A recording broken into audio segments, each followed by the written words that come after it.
से पूर्व विधायक बलराज कुंडू को धमकी मिली है। बलराज कुंडू के समर्थकों ने आज महम में बैठक बुलाई है।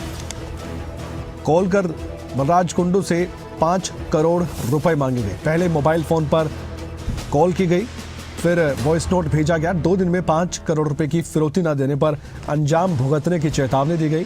पूर्व विधायक बलराज कुंडू ने डीजीपी और सरकार को शिकायत भेज दी है।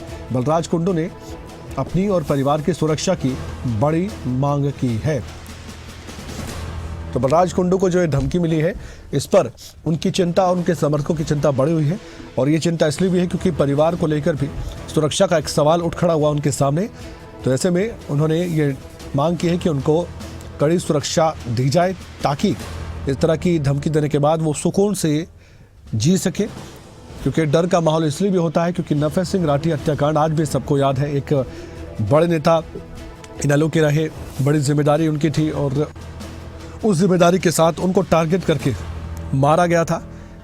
दर्दनाक मौत उनकी हुई थी, ये सभी जानते हैं। उनकी हत्या कर दी गई थी।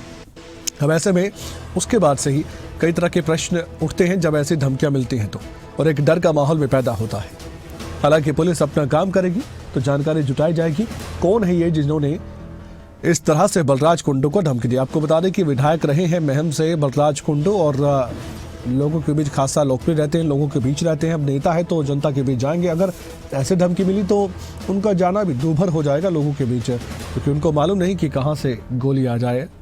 क्योंकि इस तरह से धमकी के तहत तो यही कहा गया है कि अगर ये फिरौती नहीं दी गई तो फिर जान से मारने की धमकी तो दी गई है।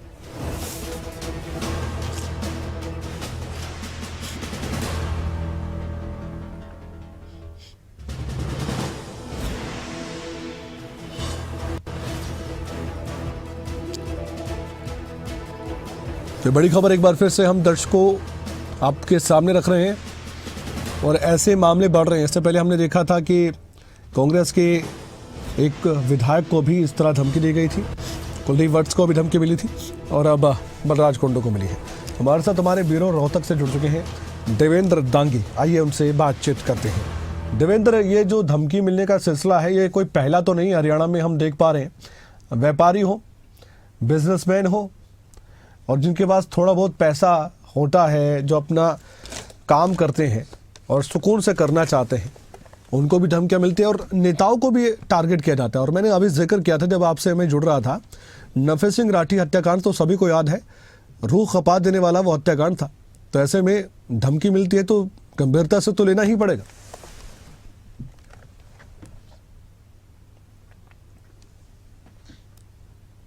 बिल्कुल कमल, देखिए आपने बिल्कुल वाजिब सवाल उठाया है और नफे सिंह राठी हत्याकांड का आपने जिक्र किया है। हरियाणा की सियासत में खासा बवाल उत्पन्न हुआ था उस घटना के बाद से, और उसके भी अंजाम तक पुलिस नहीं पहुंच पाई। हालांकि एफर्ट्स में कोई कमी मुझे नहीं नजर आती, क्योंकि पुलिस ने अपनी तरफ से लाख कोशिश की है। लेकिन जो प्राइम अक्यूज जो था, जो नंदू जिसका नाम आया था इस कांड को करवाने में, वो अभी तक भी पुलिस के हाथ नहीं लग पाया है। उसका रीजन सीधा सा ये है कि वो उस किश्ती की लोकेशन जो है वो नहीं ट्रैक हो पाई है पुलिस के द्वारा, और क्योंकि बाहर के मुल्क में कहीं अमेरिका जैसे किसी मुल्क में छिपकर बैठा है तो उस तक नहीं पहुंच पाई पुलिस। हाँ, इस बीच एक अच्छी और संतोषजनक बातें कही जा सकती है पुलिस के नजरिए से अगर देखें, कि जो कई बड़े और बदमाश हैं जिनको बाकायदा डिपोर्ट करवाने में हरियाणा पुलिस या स्पेशल टास्क फोर्स कह लीजिए हरियाणा पुलिस की, उनको कामयाबी खासी मिली है। ये एक अच्छी बात कही जा सकती है। चाहे आप लॉरेंस बिश्नोई के भाई अनमोल बिश्नोई का जिक्र कर लीजिए,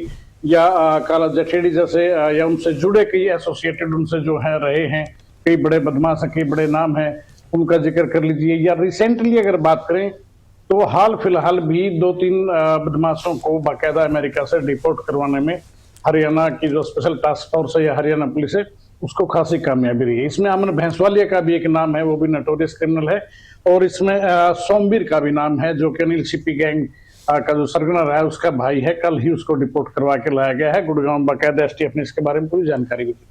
तो हालांकि लगातार प्रयास जो है वो चल रहे हैं कमल, ऐसा नहीं कह सकते कि प्रयास नहीं कर रही है पुलिस या पुलिस हाथ पे हाथ धरे बैठी है, ऐसा भी नहीं है।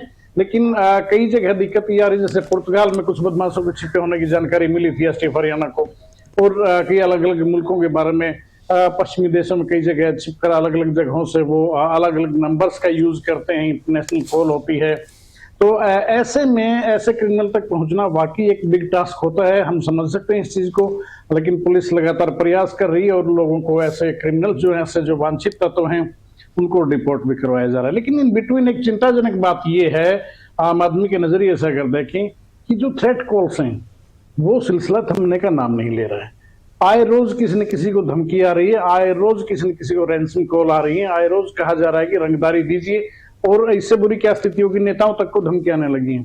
मैन के इंडिपेंडेंट एमएलए चुने गए थे 2019 में बलराज कुंडू, आई थिंक 12,500 के आसपास के मार्जिन से कांग्रेस कैंडिडेट आनंद सिंह दांगी जैसे बड़े चेहरे को हराया था।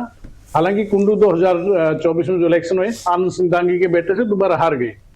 लेकिन मैं कहना ये चाह रहा हूं दरअसल कि जनप्रतिनिधियों को भी जब थ्रेट कॉल्स आने लग जाएं तो सोचा जा सकता है कि स्थिति बिगड़ रही है, और ऐसे में कहीं की और ज्यादा गंभीर होने की आवश्यकता मुझे नजर आती है। और जो एफर्ट्स जो किए जा रहे हैं उनमें भी उनको भी एक बार देखना पड़ेगा कि जो पुलिस की जो लाइन ऑफ एक्शन है, क्या वो सही है, क्या तरीके में बदलाव की आवश्यकता नहीं महसूस हो रही है क्या। क्योंकि बलराज कुंडू को थ्रेट कॉल्स आई है, एक फॉर्म नहीं उठाया तो वॉइस नोट भेजा गया और कहा गया कि 2 दिन का वक्त आपके पास, 5 करोड़ की व्यवस्था कर दीजिए, अगर नहीं पैसे देंगे, रंगदारी नहीं मिलेगी तो आप अंजाम भुगतने के लिए तैयार रहें। बलराज कुंडू ने बाकायदा मेल भेजी हरियाणा सरकार को, मुख्यमंत्री कार्यालय को, डीजीपी को, सीआईडी चीफ को, एसपी को, कंसर्न जो हैं सभी को मेल पे अपनी शिकायत दी है। और जब बलराज से हमारी बात हुई तो उन्होंने साफ तौर पर कानून व्यवस्था को लेकर कहीं न कहीं बड़ा क्वेश्चन रेज करने का काम भी किया। उनका कि जब जनप्रतिनिधियों को भी अगर थ्रेट आने लगी हैं तो आम आदमी के बारे में सोचा जा सकता है। उनकी बात कहीं न कहीं वाजिब भी लगती है और एक विचारणीय पहलू भी है सरकार के लिए भी। और ये जो हमारी एजेंसीज हैं, पुलिस फोर्स है या पुलिस फोर्स के मुखिया हैं, डीजीपी हरियाणा के लिए भी एक बड़ा इशू बिल्कुल होना चाहिए। एसटीएफ के लिए तो खैर है ही है। और इन बिटवीन बता दो एक डेवलपमेंट भी हुई है कमल, इसमें आज बलराज कुंडू के समर्थकों की बैठक बुलाई गई है। महम 24 में महम कार्यालय पर बैठक बुलाई गई है दोपहर को, उसमें इस पूरे मामले में चर्चा की जाएगी। और इससे पहले अगर देखें तो रोहतक का मैं जिक्र करूं, 4-5 अलग अलग लोगों को और भी थ्रेट कॉल्स आई हैं। एक बात मेरी समझ में ये भी नहीं आती है कि पुलिस ने कुछ समय से, मैं नोटिस कर रहा हूं कि थ्रेट अगर किसी को आती है तो एफआईआर दर्ज करना बंद कर दिया है लगभग। उसके पीछे क्या लॉजिक है, क्या थ्योरी है, वो मुझे समझ में नहीं आता। क्योंकि थ्रेट कॉल्स किसी को आती है, आप सुरक्षा उपलब्ध करवा देते हैं, लेकिन उसकी एफआईआर दर्ज करने में परहेज क्यों कर रही है पुलिस, ये बात समझ से परे है। 3-4 केस ऐसे रिसेंटली नोटिस में आए हैं जब थ्रेट कॉल्स आई हैं, वो वेरीफाई भी पुलिस ने की कि हाँ ऐसा हुआ है, लेकिन एफआईआर दर्ज करने से परहेज किया जा रहा है। ये समझ से परे ये कौन सी नई रणनीति पुलिस लेकर आई है कि एफआईआर मत दर्ज करो। एफआईआर दर्ज ना करना कोई समस्या का समाधान मुझे लगता नहीं है। हाँ, एसटीएफ को बिल्कुल और एक कदम और आगे जाकर कहीं न कहीं सोचना होगा, ताकि जो बदमाशों को डिपोर्ट करवा कर ला रही है उसमें और तेजी लाई जा सके। और अगर जो पुलिस इस ढंग से काम करेगी तो कहीं न कहीं लाजमी सी बात है कि जो ये थ्रेट कॉल्स का जो सिलसिला चल रहा है उसमें भी कहीं न कहीं कमी आएगी। दूसरी बात एक मैं जिक्र करना चाहूंगा एनकाउंटर्स का।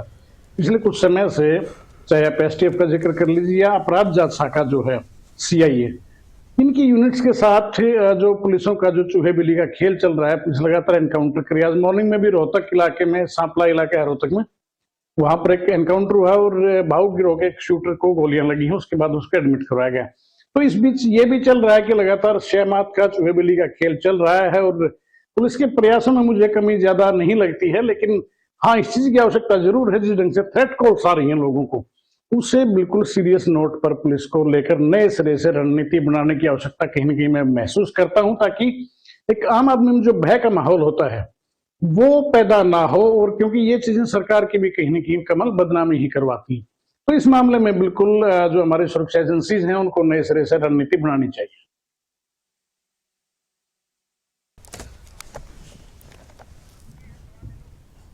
देवेंद्र, बेहद शुक्रिया आपका इस खबर पर जानकारी के लिए।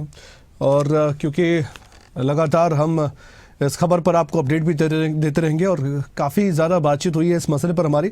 लेकिन एक बात कही देवेंद्र ने कि एफआईआर पुलिस कुछ मामलों में दर्ज नहीं कर रही है, जब इस तरह से फिरौती मिल रही है तो ये एक सवालिया निशान भी पुलिस